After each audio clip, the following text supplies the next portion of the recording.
गालिब साहब ने बहुत इंपॉर्टेंट पॉइंट कहा कि हम जब एक दूसरे को जानेंगे नहीं तो हम एक डायरेक्शन में कैसे चल सकते हैं। बहरहाल आज मैं सिर्फ हेल्थ की बात नहीं करना चाहता हूँ, मैं इस ऑर्गेनाइजेशन के बारे में कहना चाहता हूँ।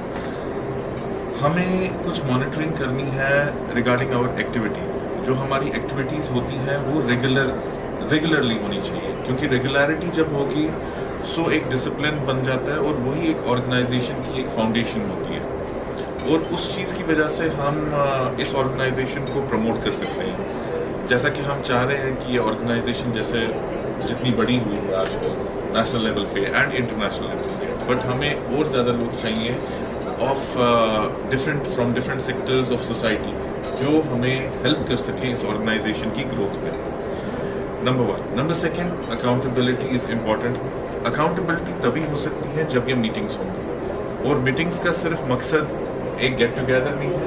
मीटिंग्स का मकसद ये है कि हमने जो काम किए हैं, हम क्वार्टरली बेसिस पे या बाई एनुअली हम वो काम कहाँ पर लैक कर रहा है, वो काम को किस चीज़ की ज़रूरत है जिसकी वजह से वो काम आगे बढ़ सकता है, या उस काम में कोई ऑब्स्टिकल है, रुकावट है।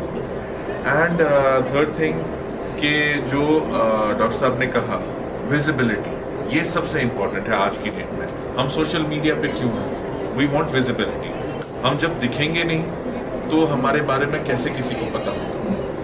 सो विजिबिलिटी सिर्फ सोशल मीडिया पे इम्पॉर्टेंट नहीं है, we need it in the form of marathons.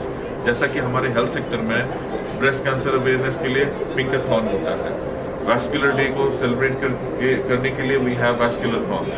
इसी तरह GHRT को वी कैन इन्वॉल्व, क्योंकि ह्यूमन राइट्स हैं, human rights can involve in every aspect. So हम ये मैराथन्स रेगुलर बेसिस पे रख सकते हैं, maybe to begin with 4 monthly या 3 मंथली बेसिस पे। मैराथन से ये होता है कि लोगों को एक अवेयरनेस हो जाती है कि भाई कुछ हो रहा है शहर में, लोग क्यों दौड़ रहे हैं। हमारी टी-शर्ट्स एक पर्टिकुलर मैसेज कैरी करते हैं एंड साइमल्टेनियसली मीडिया कवरेज होती है। विजिबिलिटी के लिए एक और इम्पॉर्टेंट चीज़ है एसोसिएशंस इन हॉस्पिटल्स। जैसे कि डॉक्टर साहब ने अभी कहा, it is a very important but neglected part कि हर एक डिस्ट्रिक्ट में एक स्पेस रहती है जिसमें NGOs की एसोसिएशन होती है। 90% वेकेंट है, खाली है, कोई एसोसिएशन नहीं है, क्योंकि पता ही नहीं है। इनफैक्ट मुझे लास्ट ईयर पहली बार ये पता चला कि NGOs can get associated. 22 years का एक्सपीरियंस है, लास्ट ईयर पता चला। 21 साल तक इग्नोरेंट था, पता ही नहीं है कि NGOs एसोसिएट हो सकते हैं at every level, district level, सब डिस्ट्रिक्ट लेवल। सो GHRT के लिए ये एक मौका है, we can talk to all these authorities and immediately get involve हर एक जगह, हर डिस्ट्रिक्ट में। उससे एक organisation government and private sector के बीच में हम एक ब्रिज बन सकें। राहुल जी ने सॉरी आपका नाम मैं भूल गया, अमित जी ने एक बड़ा इंपॉर्टेंट पॉइंट कहा, स्टार हेल्थ का। 3 दिन पहले मैंने एक पेशेंट को इमरजेंसी में ऑपरेट किया। उस पेशेंट के फादर ने 1.5 साल से इंश्योरेंस ली है। Thank God he had a paying capacity. लेकिन इंश्योरेंस हम सब लेते हैं, क्यों लेते हैं? वी पे प्रीमियम, हम पे करते हैं ताकि मुसीबत के वक्त ये हमारे काम आए। उस बच्चे को एक इमरजेंसी सर्जरी करनी पड़ी, तो उस पर्टिकुलर इंश्योरेंस कंपनी ने कहा सॉरी ये कवर नहीं होगा। सो अब hospital obviously free of cost private hospital है, वो उनको तो पैसे चाहिए, सो उस पेशेंट को पे करना पड़ा। बट पर्सनली मुझे ये पर्सनली भी एक्सपीरियंस हुआ है लॉन्ग बैक, जब मैं दिल्ली में था। हमारे अपने घर पे ऐसी प्रॉब्लम हुई तो हमने इंश्योरेंस ले रखा था, इट वॉज नॉट एंडोर्स्ड। सो ये प्रॉब्लम को एड्रेस करना ज़रूरी है। दीज आर द थिंग्स, ये छोटी छोटी चीज़ें हमें लगता है कि ठीक है भाई ये उसकी प्रॉब्लम है, but we are GHRT, human rights. What are these rights? मतलब हम बात कर रहे हैं सबके rights, right to live, at least sustainability. और दूसरी बात कि हाँ हर एक को एक बेसिक हेल्थ राइट्स में 3 बेसिक चीज़ें होती हैं, खाना, हेल्थ एंड सिक्योरिटी। उसके बाद हमारा नेक्स्ट आता है एजुकेशन, छत, ये सारी चीज़ें। जब हम बेसिक्स कवर करेंगे ऑटोमेटिकली हर एक एस्पेक्ट पे हम कवर कर सकते हैं। सो जो ये आपने पॉइंट कहा इंश्योरेंस कंपनीज का, yes it is a very very important point and I feel कि ये पॉइंट पिकअप होना चाहिए and it should be brought to light with the government. हालांकि गवर्नमेंट ने आयुष्मान भारत स्कीम लाई, बट हम सबको पता है कि उसमें क्या इश्यूज आते हैं, बहुत सारे इश्यूज आ रहे हैं हर लेवल पे। सो लेट अस नॉट, मतलब उन चीज़ों में मैं घुसना भी नहीं चाहूँगा, but at our own level हम कैसे लोगों की हेल्प कर सकते हैं, ये। दूसरी बात कैंप्स, यस कैंप्स जो हैं वो हम रेगुलरली होल्ड कर सकते हैं, बट कैंप्स के बाद क्या? कैंप्स हमने किए, माशाल्लाह वी हैड 2000-3000 पेशेंट्स। उसके बाद उन पेशेंट्स का क्या होगा, वो इम्पोर्टेंट है। हमने रामबन में किया, डोडा में किया, नेक्स्ट उधमपुर का सजेशन दिया किसी ने, that was on our mind. वो बहुत इम्पोर्टेंट है, क्योंकि वहाँ से जब मैं पेशेंट्स देखता हूँ, खासतौर से जो उधमपुर का पेरिफेरी है, वहाँ पर health sector is very very poor. So उन पेशेंट्स के लिए हम कैसे कर सकते हैं? सो उसमें again involvement with the government वो बहुत इम्पोर्टेंट है। थर्ड थिंग, जो एसोसिएशन की बात कर रहा था, we need to get associated with some media houses. जब तक हमारे पास एक मीडिया कवरेज नहीं होगी, हम कर रहे हैं काम, वेरी गुड, बट आजकल आप जो काम कर रहे हैं वो बताने की ज़रूरत है, ताकि लोगों को पता चले। उसके 3 फायदे हैं कि लोगों को पता चले कि काम कौन कर सकता है, दूसरी बात किससे करवाना है, एंड थर्ड थिंग कि ये वो लोग हैं, okay this is the organisation. क्योंकि इससे एसोसिएटेड है हमारा इंपॉर्टेंट पॉइंट जो इन्होंने एजाज साहब ने बताया, फाइनेंसेस। जब आप कोई काम करते हैं और वो विजिबल होता है, then you have angel investors, लोग जो डोनेट करते हैं लाखों में नहीं करोड़ों में, एंड आपकी ऑर्गेनाइजेशन को बिल्ड करने के लिए पैसे चाहिए। हम किसी से भीख तो नहीं मांग सकते, एंड ना ही हम ऐसे कामों में इन्वॉल्व हो सकते हैं which will be profit building, because we are a non government, non profit, no loss organisation.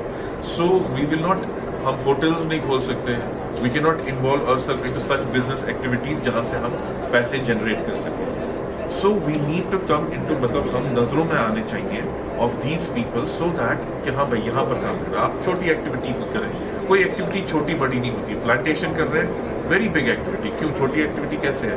We are working for climate change.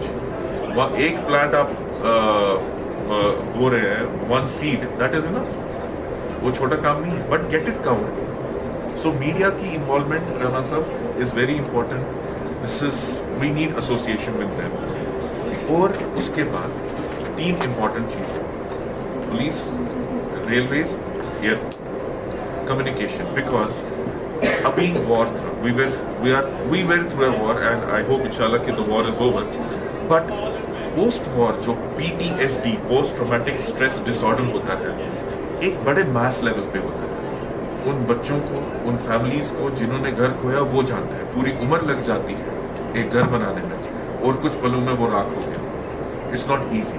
And फिर अभी रिसेंटली अनफॉर्चुनेटली हमारे ADC साहब थे, थापा साहब, he died. So you will not believe it, एक रात पहले वो बात कर रहे थे कि हमें लग रहा है कि मुझे कि यहाँ पर टारगेट हो जाएंगे। So he wanted to shift. So a colleague of mine told him कि आप आ जाओ मेरे घर। वो थक गए थे ऑफिस में इतना ज़्यादा कि फिर वो नहीं गए। उन्होंने कहा चलो कोई नहीं, सुबह आ जाओ, बट वो सुबह आई नहीं होते। So what about those families? हम उन फैमिलीज को साइकोलॉजिकल सपोर्ट कैसे देंगे, मॉनेटरी बेनिफिट्स कैसे देंगे, एंड रीबिल्ड कैसे करेंगे? 2005 में अर्थक्वेक हुआ था जिसमें कूड़ी तबाह हो चुका था। सो मैं उस टाइम पर एक ऑर्गेनाइजेशन, आज भी उस ऑर्गेनाइजेशन के साथ हूँ, that is MSF, medicine science frontiers. So उस ऑर्गेनाइजेशन में क्या काम होता था? जस्ट मेडिकल रिलेटेड वर्क, कि हम पेशेंट्स फ्री ऑफ कॉस्ट देखते हैं, एंड वो बहुत बड़ी इंटरनेशनल ऑर्गेनाइजेशन है जो दवाइयाँ वगैरह प्रोवाइड करती है। एक और ऑर्गेनाइजेशन उस टाइम पे आई थी टू रीबिल्ड देम। सो उसका नाम था रीबिल्ड इंदस। तो उसने सिर्फ कूड़ी में नहीं, पाकिस्तान मुजफ्फराबाद में भी काम किया था। So we need to rebuild Poonch. हम GHRT का एक लोगो रख सकते हैं, rebuild Poonch for the next, क्योंकि पुंछ में सबसे ज़्यादा डिस्ट्रक्शन हुई है मेरे ख्याल में, and similarly other areas as well. ये देखिए, so we need to, I mean इस टाइम पर मुझे लगता है सबसे ज़्यादा अहमियत इस चीज़ को दे सकते हैं कि जो वॉर ट्रोडन हैं, जो वॉर के सफरर्स हैं, उनकी कैसे हेल्प कर सकते हैं। और इसके लिए डेफिनेटली हमें पुलिस का ताउन चाहिए, गवर्नमेंट का ताउन चाहिए। We need help from them. So वो हेल्प के लिए हमें एक पर्टिकुलर मेंबर सेलेक्ट करने हैं who will be involved in PR, public relations. वो PR रैपो बनाना है with the police, inroads बनाने हैं with the railways, inroads बनाने हैं with airport authorities. Why? Because at time of trouble, how to help people. So ये चीज़ें important है. And last but not the least, वाकई बहुत खुशी होती है. रहमान साहब को तो मैं बहुत पहले से जानता हूँ, I think since 2018 and 2018-19 से. So I always knew he would be doing something great, and greatness individually कभी नहीं आती है. It is always a team. हर एक का effort होता है. And हर एक इंसान, जैसे कि आपने कहा डॉक्टर साहब, I have not done anything great. No, we are all in a process of doing something great. Recognition मिले न मिले, that is a separate thing. Organization को recognition मिलना चाहिए. That is important for us. आज जब हम नेशनल ह्यूमन राइट्स की बात करते हैं, कहाँ से हैं, या यूनिसेफ की बात करते हैं, we know these are organizations. लेकिन वो भी ऐसे ही शुरू हुई हैं. 5-6 लोगों ने स्टार्ट की है. रेड क्रॉस सोसाइटी ऐसे ही स्टार्ट की, you know.